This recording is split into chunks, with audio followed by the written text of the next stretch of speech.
नमस्कार मित्रों, एक बार से फिर से स्वागत है हमारे यूट्यूब चैनल SSPS पर। पिछली क्लास में हमने अनुसूचियाँ का भाग फर्स्ट पढ़ा था, जो कि मूल संविधान में जो अनुसूचियाँ थी वो पढ़ी थी, 8 अनुसूचियाँ पढ़ी थी। आज हम फिर से उसी टॉपिक को कंटिन्यू करते हुए अगला भाग पढ़ेंगे, पार्ट नंबर 2। यानी आज हम वो अनुसूचियाँ पढ़ेंगे जिनको संविधान में बाद में जोड़ा गया, जिनको संविधान संशोधन के माध्यम से जोड़ा गया। तो आज पढ़ेंगे कौन सी अनुसूची कब जोड़ी गई तथा किस अनुसूची के लिए कौन सा संविधान संशोधन किया गया। तो चलिए शुरुआत करते हैं। अनुसूची 9।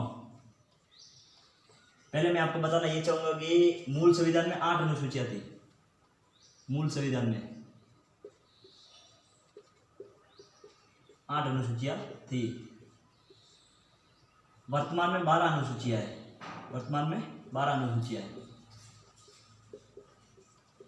वर्तमान में 12 अनुसूचियां है। तो 8 अनुसूचियों को हम पहली क्लास में पढ़ चुके हैं। अब आज 4 अनुसूचियां, उन 4 अनुसूचियों को पढ़ेंगे जिनको संविधान में बाद में जोड़ा गया, जिनको संविधान में बाद में जोड़ा गया।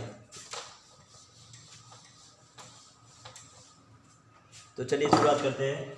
अनुसूची नंबर 9, शेड्यूल नंबर 9, अनुसूची 9।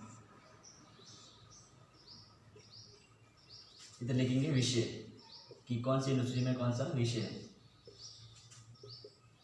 अनुसूची 9।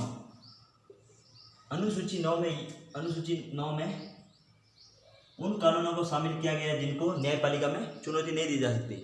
अनुसूची 9 में उन कानूनों को शामिल किया गया है जिनको न्यायपालिका में चुनौती नहीं दी जा सकती।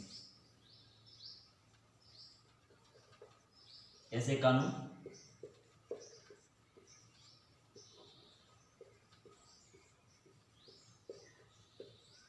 जिनको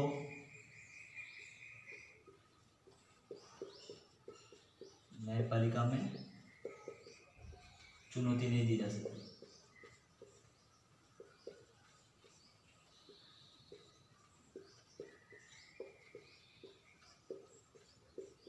वर्तमान में इस अनुसूची के अंतर्गत 284 कानून है।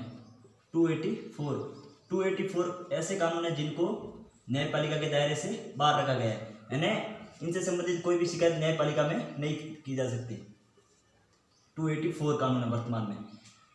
भूमि सुधार से संबंधित कानूनों को इस अनुसूची में रखा गया है। भूमि सुधार से जो कानून थे उसको न्यायपालिका में चुनौती नहीं देने के कारण इस 9वीं अनुसूची में डाला गया है।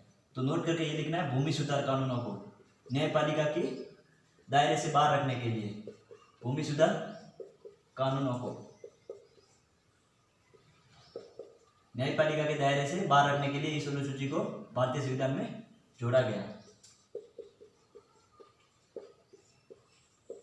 न्यायपालिका के दायरे से बाहर रखने के लिए, बाहर रखने हेतु इस अनुसूची को पहले संविधान संशोधन, फर्स्ट कॉन्स्टिट्यूशन अमेंडमेंट, पहले संविधान संशोधन वर्ष 1951 में जोड़ा गया था। 1951 फर्स्ट संविधान संशोधन के माध्यम से इस अनुसूची को 1951 में जोड़ा गया। केशवानंद भारती बनाम केरल राज्य, जो 1973 का मामला है, भारतीय संविधान इतिहास का सबसे बड़ा मामला है, जिसमें 13 न्यायाधीशों की कुल संविधान पीठ बैठी थी। उसमें ये निर्णय दिया गया था कि 24 अप्रैल 24 अप्रैल 1973 के बाद ऐसा कानून जो 9वीं अनुसूची में शामिल किया जाता है जो संविधान की आधारभूत संरचना का उल्लंघन करता है। आधारभूत संरचना का उल्लंघन करता है। बेसिक स्ट्रक्चर ऑफ कॉन्स्टिट्यूशन, आधारभूत संरचना का उल्लंघन करता है, उस कानून को न्यायपालिका में चुनौती दी जा सकती है।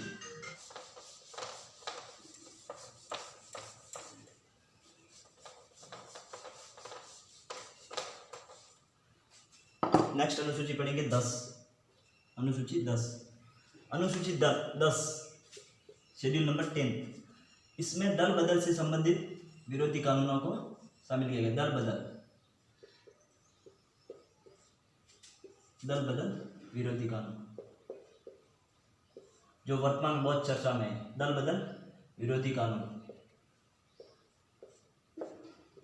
दल बदल विरोधी कानून वो होते हैं जैसे कि दल बदल विरोधी कानून को 10वीं अनुसूची में शामिल किया गया है। इस अनुसूची को 52वें संविधान संशोधन 52वें संविधान संशोधन 1985 में राजीव गांधी की सरकार द्वारा जोड़ा गया है। 52वें संविधान संशोधन 52वें संविधान संशोधन द्वारा इसमें यह प्रावधान किया गया था कि यदि किसी दल के 1/3 से अधिक सांसद या विधायक अगर दल बदल करते हैं तो उनकी सदस्यता पर कोई फर्क नहीं पड़ेगा। लेकिन यदि 1/3 से कम अगर दल बदल करते हैं तो उनकी सदस्यता को रद्द किया जाएगा। लेकिन अगर ये प्रावधान हमने कर दिया, इस प्रावधान से पहले तो 4-5 मेंबर जा रहे थे, लेकिन ये प्रावधान करने के बाद अभी ज़्यादा मेंबर जाने लगे, है ना, 1/3 जाने लगे। इससे इस प्रावधान से कोई फर्क नहीं पड़ा। लेकिन इसमें एक और संशोधन किया गया, 91वां संविधान संशोधन जो श्रीमान अटल बिहारी जी वाजपेयी की सरकार के द्वारा किया गया। 91वां संविधान संशोधन वर्ष 2003 में। इसमें 1/3 प्रावधान से बढ़ाकर इसमें 2/3 वाला प्रावधान किया गया।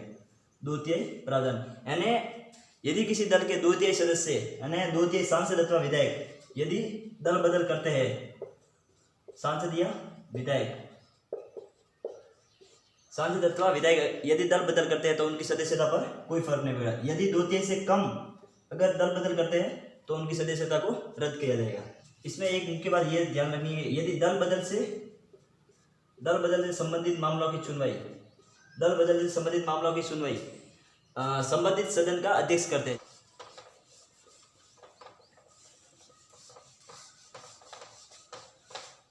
नेक्स्ट अनुसूची नंबर 11 शेड्यूल।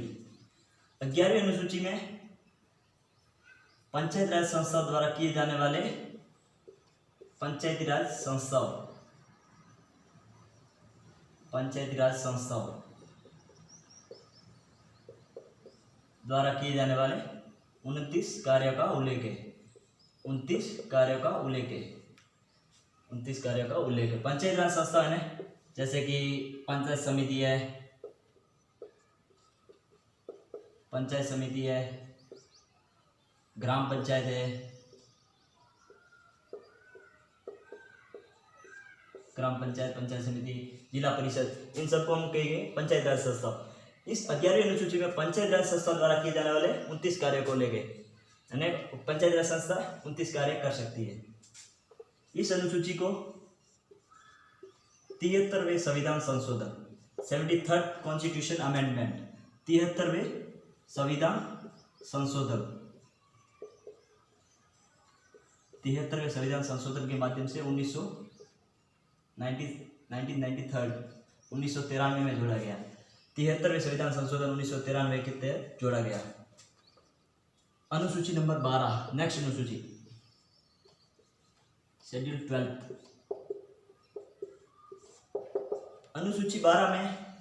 अनुसूची 12 में नगर पालिकाओं के द्वारा किए जाने वाले 18 कार्यों को उल्लेख है। अनुसूची 12 में नगर पालिकाओं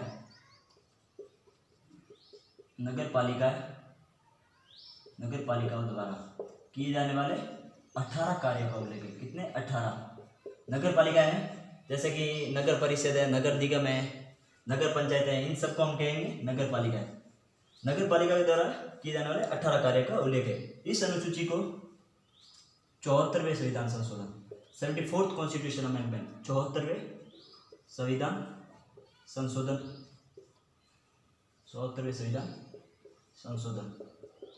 1993 में जोड़ा गया।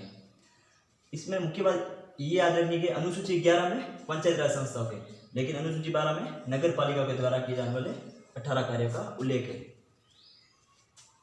आज की क्लास में बस इतना ही। धन्यवाद।